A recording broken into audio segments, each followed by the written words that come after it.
Where were you yesterday? I told you my mom is moving in. I was at the new house. Good job on the move. Huh? What do you mean, new house? Just as it sounds, a new residence.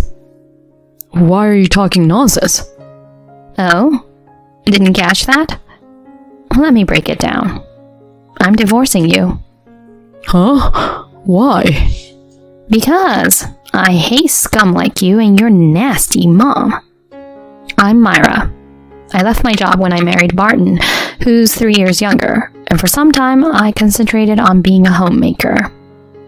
In the early days of our marriage, my husband treated me well. Although I was happy to marry him, I never got along with my mother-in-law, Louisa. She comes from wealth, and I come from a different background. My father passed away when I was young, and my mother raised me alone.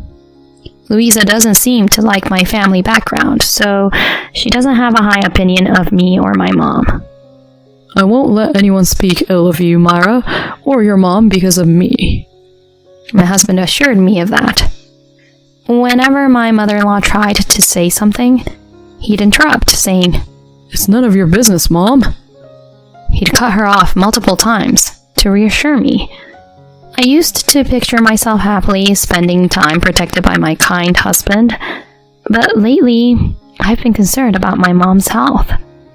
When I visited my parents' place recently, it seemed like my mom wasn't doing well. I really want to be there for her. So, in between chores, I studied caregiving, thinking it might be useful in the future.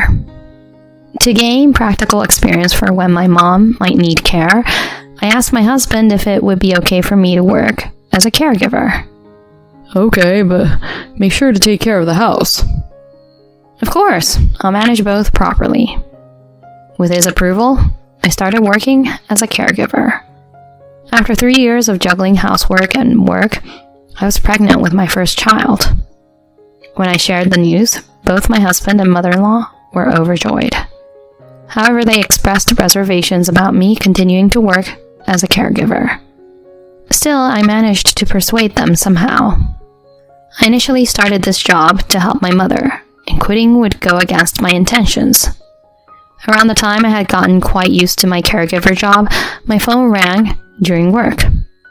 The call was from the hospital, where my mother was rushed to the emergency room.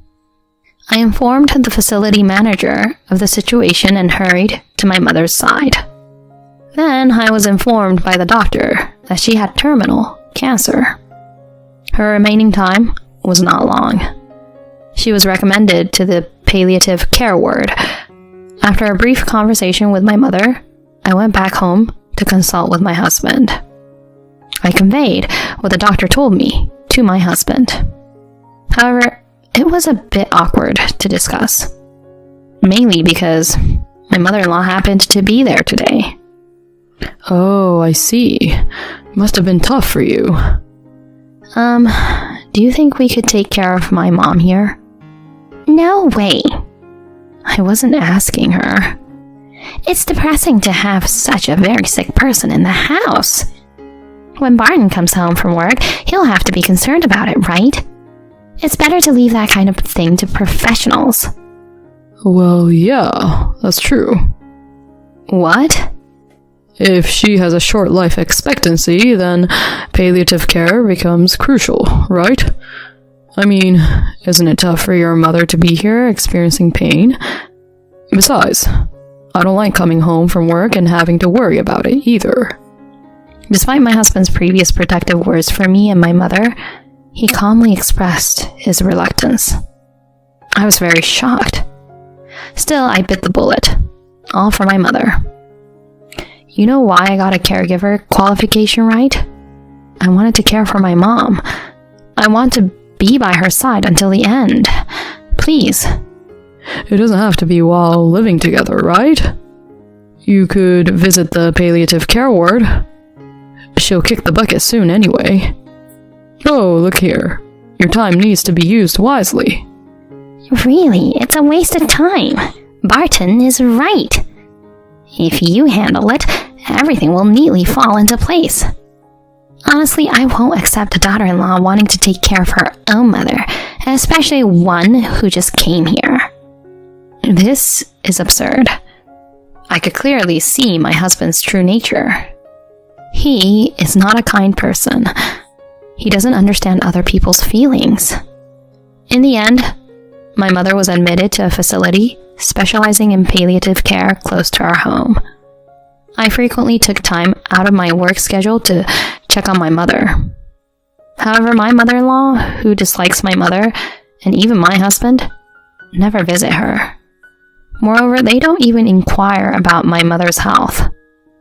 I am happy that I am able to conceive a child, but I am disgusted by the fact that my husband is the father. Your belly has gotten bigger. Yeah, the baby is growing well.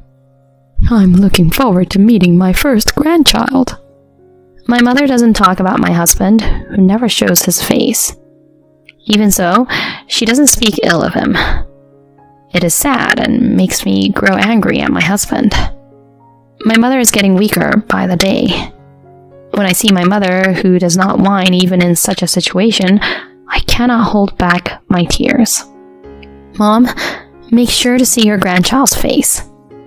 Of course. I'm really looking forward to it. And 2 months later, my first daughter was born, and my mother met her. Even at this time, my husband and my mother-in-law strongly opposed the idea. They believed that taking a newborn to a breeding ground for pathogens was completely out of the question. The hospital said we couldn't meet directly, but if it's through the glass, there's no problem. So I'll take her. There's no need to go through all that trouble. Taking a newborn around like that? Isn't that being an unfit mother? It's just on the way back from the hospital checkup. Even so, it's a long journey for the child. Long journey? The hospital is on the way between the maternity clinic and home, right? Barton looked puzzled. He didn't even remember where my mother's hospital was. Stop with the excuses. Some things are just not acceptable. As a daughter-in-law, you should listen to what we say, shouldn't you? So will Barton and you take the child for a checkup? Huh? If I go for a checkup, I'll definitely stop by my mother's hospital. If you can take the child to the hospital, I'll just rest at home. I can't drive. There's a convenient thing called a taxi, you know. That's too much trouble. Besides, it's dangerous to put a baby in a taxi. As long as Barton drives the car, we won't have a problem. I have work. I'm entrusting the child to you. So neither of you will even move for the sake of the child. I'll take the child for the checkup, so it's not a problem. In the end, neither of them had any intention of cooperating, even for the sake of the child. Checkups are for both the mother and the child. So I also have to go to the hospital, but my husband doesn't even understand that. It seems he has no interest in me or the child. Of course, I understand the reason behind it. However, now is not the time to openly discuss it. Right now, I want to prioritize my mother. After the checkup, I headed to my mother's place. After consulting with the hospital, we had a face-to-face meeting through the glass in the first-floor recreation room. My daughter and I met my mother from the outside. My mother, who came in a wheelchair, gave my daughter a wonderful smile. I wished she could hold her. I was resigned to the fact that such a wish would not come true. However, when the doctor signaled to me, my mother in a wheelchair and the director came out to meet me at the hospital entrance. Director? I'm not the hospital director right now. I'm going on a break, so this time it's private.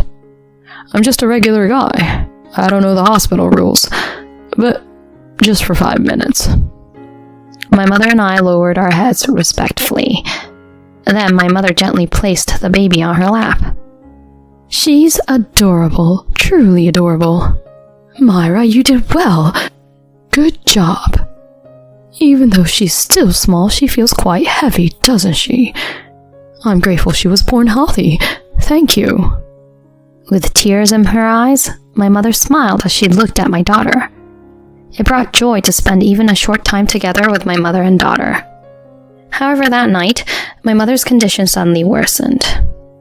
I instantly understood that the vibration of my phone around 2 a.m. was a warning that my mother was in a critical condition. What the heck? At this hour? Why didn't you turn off your smartphone? I'm tired from work. There's no way I would turn off my phone under these circumstances. My husband was someone who couldn't even show that consideration. Mom's condition suddenly worsened. I'm going to the hospital. At this hour? What about my breakfast tomorrow? Skipping one meal won't lead to starvation. I desperately suppressed the urge to raise my voice. I didn't want to wake my sleeping daughter. When we arrived at the hospital, my aunt Adeline and her family were already there. Oh, Myra, hold your mom's hand. When Barton and the others arrive, I'll guide them, so don't worry. They're not coming. Huh? Is that so? Yes. My mother was already in a deep state of unconsciousness. Mom. Myra. Mom. Don't cry. Today, your dad will come home soon. Let's all go out to eat. Oh, Myra, you're so cute. My mother's last moments were filled with a smile. Until the very end, she smiled. Until the very end, she peacefully entered into restful sleep with our family. My mother did her best with a strong will to see her grandchildren. It was a great relief for me to be able to let my mother see her daughter, even though I was deeply saddened. Afterward, I arranged the funeral, but there was no assistance from Barton's side. Supporting me while staying by my side was my aunt's family. None of Barton or his relatives showed up at the funeral. After the funeral, when I returned home with my daughter, Barton was waiting at the entrance. Bringing a newborn to a funeral is inauspicious. I ignored my husband and entered the house. In the living room, my mother-in-law Louisa was present. What's with that gloomy face? We all have a life expectancy. Your mother just reached hers early, that's all, right? Well, life expectancy is a fixed thing. By the way, how much is my mother-in-law's inheritance? Huh? There's no way there's anything. Before going to the hospital, she was living in a rental, right? I can't believe she left nothing for her child. I want to leave this house immediately. I want to divorce my husband and live alone with my daughter. But I don't have the financial means to do that right now. If only I had the money, I wouldn't need to stay in this house. As my mother-in-law said, my mother's inheritance was meager. But if there's a lump sum, I can easily take it from my husband. That's because he is cheating. I've noticed it for a while now. The lingering scent of body soap from his suit, no signs of sweating on his dress shirt despite being out. I also know he brings his smartphone into the toilet and bathroom. And the decisive evidence was witnessing my husband arm in arm with an unfamiliar woman entering a hotel. I have evidence. Up until now, I had prioritized my mother, putting this matter on hold. But now, presenting this evidence, I can demand compensation for emotional distress. I could make my husband pay $30,000 and the woman $10,000. But with my meager salary, can I make my daughter happy with just $40,000? Taking away a father from a daughter who knows nothing. Is it okay to do such a thing? Various thoughts race through my mind, and I find myself stuck. The days of agonizing thoughts continue, and in the blink of an eye, it's been a year since my mother passed away. To commemorate my mother, I had a meal with my aunt's family. My aunt's family took care to arrange everything for me. They are truly close-knit. The love I once had for my husband, who doesn't care about me at all, is already gone. Myra, have you returned to work? Yeah, 6 months ago. You know I have to work. How much is your salary? Around $3,000, I guess. Hey Myra, is everything okay with Barton? Things aren't going well with Barton, are they? Yes, but I need the money to raise this child. That's it? What? If you didn't have to worry about money, would you want to leave that house right away? How about it? Since our daughter was born, my husband hasn't shown any interest in her. On the contrary, he keeps saying, I hope the next one is a boy. I handle everything at home and take care of our daughter. Even my mother-in-law keeps nagging about wanting a grandson. If I had the money, I would want a divorce. I remembered thinking that a year ago. Yeah, I want to get out of that place. I want a divorce. I want to live with my daughter. I see. Thank you for sharing. Leave it to me. And 3 months later, with the prospect of divorce, all that remained was to confront my husband. However, an unexpected turn of events unfolded. Mom collapsed. Pancreatic cancer. What should I do? She doesn't have much time left. Yeah. I want to fulfill my mom's last wish. She wants to spend her final moments in this house by my side. I see. She'll be moving in this weekend, so please, cooperate. As I showed a smile, my husband, with tears in his eyes, said, Thank you. Then I left home for the weekend without seeing the move.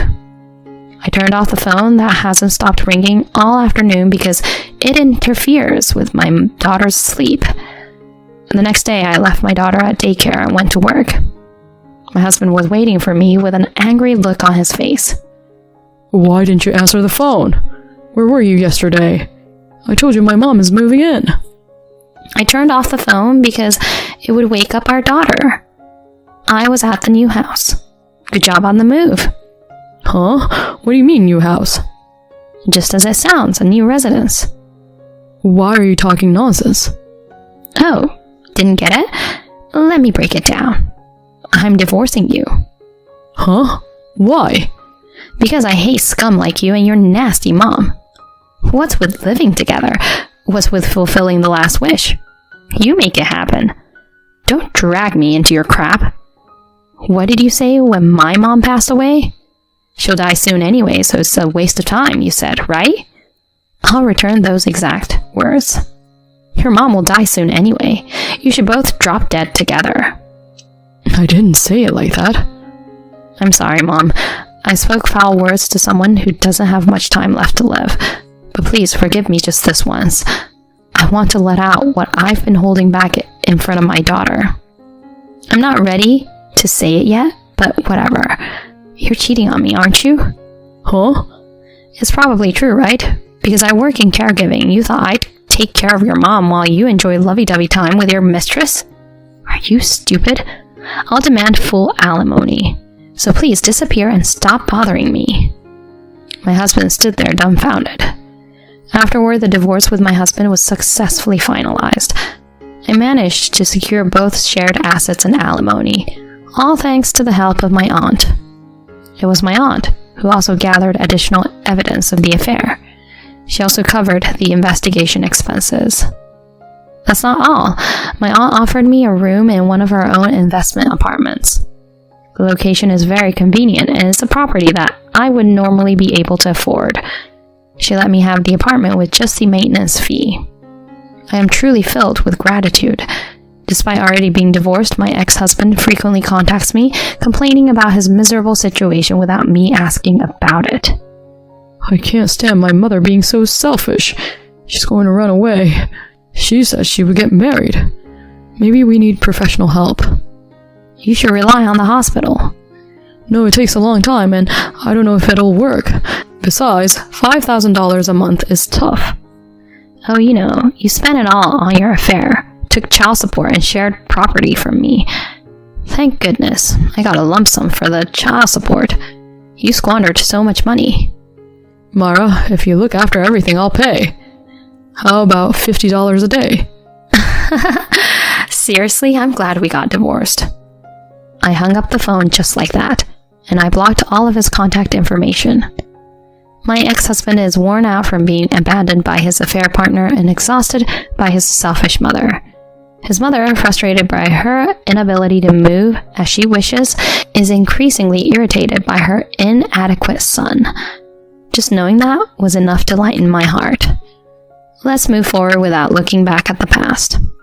In the not-so-distant future, I plan to raise my daughter without relying on my aunt. For that, I need to work hard at both my job and parenting. I will cherish and raise my daughter just as my mother did for me. I'm sure everything will be fine, because my mother is watching over us.